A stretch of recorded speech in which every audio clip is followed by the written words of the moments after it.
جسے چاہو دے دو، اس کا کیا مطلب ہے؟ مطلب یہ کہ اگر زکوٰۃ کی رقم دینے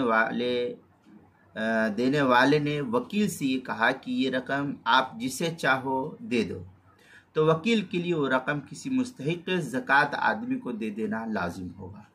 وکیل کے لیے وہ رقم اپنی ذات پر خرچ کرنا جائز نہیں ہوگا اس صورت میں۔ دوسری صورت یہ کہ ایسی صورت میں اگر وکیل نے ایسی رقم کو اپنی ذات پر خرچ کر لیا ہے تو زکوٰۃ ادا نہیں ہوگی، اور وکیل کے ذمے یہ ضمان واجب ہوگا اس موکل کا۔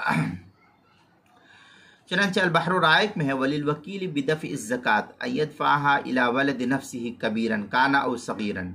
اس طریقے کی عبارت البحر الرائق جلد نمبر 2 صفحہ نمبر 211، الفقہ الاسلامی وادلتہ جلد نمبر 2 صفحہ نمبر 891، جو بیروت کا چھپا ہوا نسخہ فتاوی شامی جلد نمبر 2 صفحہ نمبر 269 پر اس کو نقل کیا ہے۔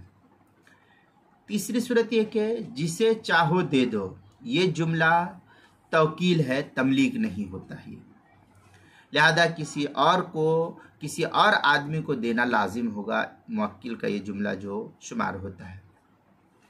خود اپنی ذات پر خرچ نہیں کر سکے گا، ورنہ وکالت کی ذمہ داری ادا نہیں ہوگی۔ اگر آپ کو اپنی ذات پر خرچ کرنا ہے تو خود اسی سے کہہ دیجئے جو دے رہا ہے آپ کو مال کہ میں خود ہی مستحق ہوں، میں کیا اس کو استعمال کر سکتا ہوں؟ اگر وہ آپ کو اجازت دیتا ہے تو پھر آپ کے لیے اس کا استعمال جائز ہوگا، ورنہ نہیں۔ چنانچہ اس سلسلے میں عبارت ہے وَهُنَا الْوَكِيلُ إِنَّمَا يَسْتَفِيدُ التَّصَرُّفَ مِنَ الْمُوَكِّلِ وَقَدْ أَمَرَهُ بِالدَّفْعِ إِلَى فُلَانٍ فَلَا يَمْلِكُ۔ اس طریقے کی عبارت جو ہے فتاوی شامی جلد نمبر 2 صفحہ نمبر 269 پر اس کو نقل کیا گیا ہے۔ اسی طریقے سے زکوٰۃ کے مسائل کا انسائکلوپیڈیا، اس کے حروف تہجی جیم، عنوان ہے جسے چاہو دے دو، صفحہ نمبر 134 پر اس کو نقل کیا گیا ہے، وہاں دیکھ سکتے ہیں۔